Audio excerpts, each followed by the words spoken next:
साथियों, स्वर कथा चैनल पर आपका बहुत बहुत स्वागत है। आप सभी जानते हैं कि पितृपक्ष आरंभ हो रहे हैं। पितृपक्ष आरंभ होते हैं भाद्रपद की पूर्णिमा से और इनका समापन होता है अश्विन व कृष्ण अमावस्या के दिन।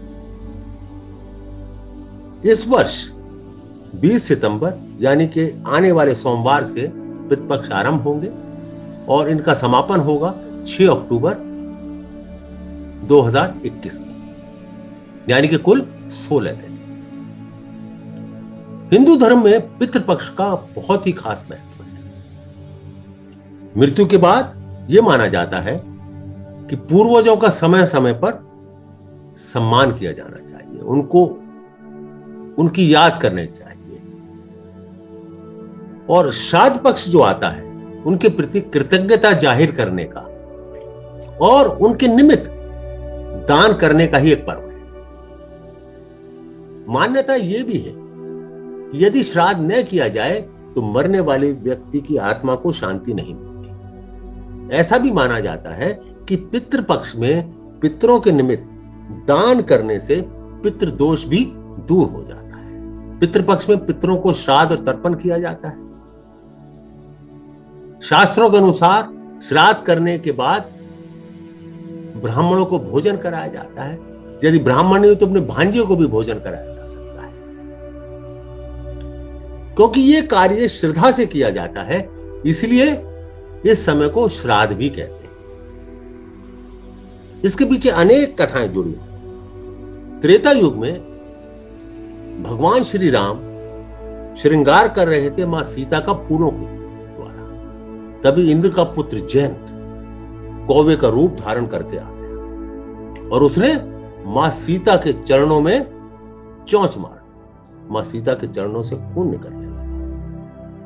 भगवान श्री राम ने देखा और तिनके का बाण चलाकर उसकी आंख फोड़ दी। जयंत बहुत घबरा गया था। उसने अपने किए की माफी मांगी, क्षमा याचना की और यह भी वायदा किया कि मैं आगे से ऐसा कोई दुष्कर कार्य नहीं करूंगा। राम तो मर्यादा पुरुषोत्तम थे। उन्होंने उसे वरदान दे दिया कि तुम्हें जो भी भोजन अर्पित किया जाएगा वो पितरों को मिलेगा। तभी से मित्रों, आप जानते हैं, तभी से श्राद्ध में कौवों को भोजन कराने की परंपरा आरंभ हुई और इस दौरान किसी कौवे को सताया भी नहीं जाता, ना ही उन्हें मारा भी जाता है। यदि कोई ऐसा व्यक्ति करता है तो कहते हैं कि पितरों का शाप भी उसको मिल सकता है। दरअसल इसका अभिप्राय यह है कि हमें जीवों को सताना नहीं चाहिए। ऐसी मान्यता है कि पितृपक्ष के दिनों में हमारे पूर्वज जिनका देहांत हो चुका है वो पृथ्वी पर सूक्ष्म रूप में आते हैं। वे सभी अपने जीवन परिजनों का तर्पण स्वीकार करते हैं। इसी दौरान पितरों के लिए पिंड दान भी किया जाता है। लोग अपने अपने पितरों के लिए श्रद्धा और प्रेम से श्राद्ध करते हैं। पिंड दान, तर्पण, हवन और अन्नदान का मुख्य रूप से उल्लेख किया जाता है, मुख्य रूप से मनाया जाता है। श्राद्ध को लेकर बहुत सी मान्यता है कि श्राद्ध कब आरंभ हुआ। एक तो त्रेता युग से कहानी है कि त्रेता युग से जब भगवान श्री राम ने जयंत को वरदान दे दिया तभी से पितृपक्ष मनाया जाता है। एक और ही सबसे अधिक प्रचलित कथा है कर्ण के बारे में। महावीर कर्ण, महादानवीर कर्ण। कहते हैं कि महाभारत के योद्धा दानवीर कर्ण जब मृत्यु के पश्चात स्वर्गलोक पहुंचे तो उन्हें भोजन में स्वर्ण आभूषण के अलावा कुछ नहीं मिला था। उनकी आत्मा तृप्त नहीं हो रही, बिना भोजन की आत्मा तृप्त नहीं थी। तो यमराज के पास पहुंचे।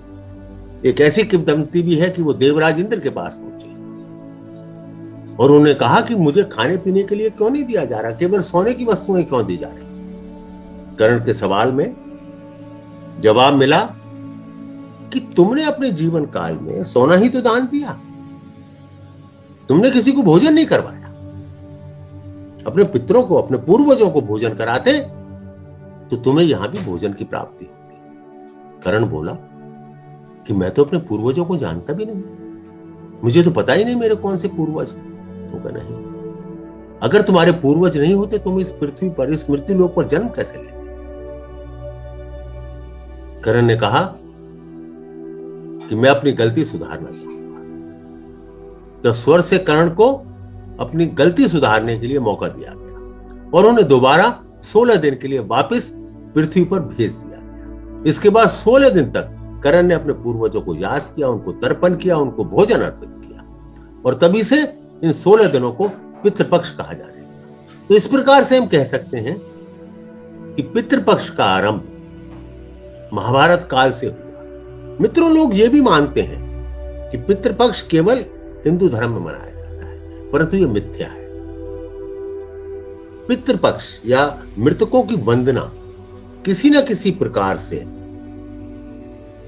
हर धर्म में, हर समाज में मिलती है और हर देश में मिलती है, संसार के हर कोने में मिलती है। चाहे वो यूरोपियन देश हो, चाहे एशियाई देश हो, चाहे अमेरिकन देश हो, चाहे अफ्रीकन देश हो। पूर्वजों को श्रद्धापूर्वक तर्पण करना या उनका सम्मान करना किसी न किसी रूप में, ये हर जाति, हर धर्म में किसी न किसी रूप में आज तक भी प्रचलित है। मित्रों, मैं भी विश्वास रखता हूं पितृपक्ष मनाने। इस कारण नहीं कि इसके पीछे कोई मिथ्या भाव हो या कोई ये प्रथा चली आ रही है इस वजह से मैं करता हूं या डर के करता हूं, जैसा हम अक्सर करते हैं। भगवान से हम नमस्कार करते हैं किसी डर के कारण कि ऐसा नहीं करेंगे तो ये हो जाएगा। ऐसा नहीं है। मेरा यह मानना है कि जिन पितरों के कारण, जिन पूर्वजों के कारण हम इस पृथ्वी पर अवतरित हुए, हमारा जन्म हुआ, उन्होंने हमारी देखभाल की, उनका स्मरण तो हमें रोज करना चाहिए। परंतु जीवन इतना व्यस्त हो गया है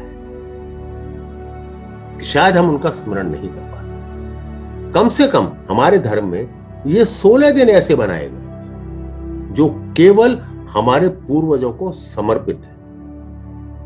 और खासतौर से मैं हिंदू धर्म की बात करता हूं। हम में से अधिकतर लोग हिंदू यही हैं कि उन्होंने बहुत तरह के अत्याचारों को सहने के बाद भी हिंदू धर्म पर कायम रहे। तो क्या हम उनके लिए श्रद्धा वचन नहीं कह सकते? क्या हम उनके लिए किसी को भोजन नहीं करा सकते? क्या हम उनके लिए दान नहीं दे सकते? तो मित्रों, बिना किसी मिथ्या भाव के मैं ये अवश्य कहूंगा कि आप दान करें या ना करें, आप ब्राह्मण को भोजन कराएं या ना करें, कम से कम इन 16 दिन अपने पितरों को याद करें, अपने पूर्वजों को याद करें, उनको श्रद्धांजलि दें और जो मार्गदर्शन उन्होंने हमें दिया है उस पर अमल रहने की कोशिश करें, उस पर आगे बढ़ने की कोशिश करें। आप सभी का बहुत बहुत धन्यवाद।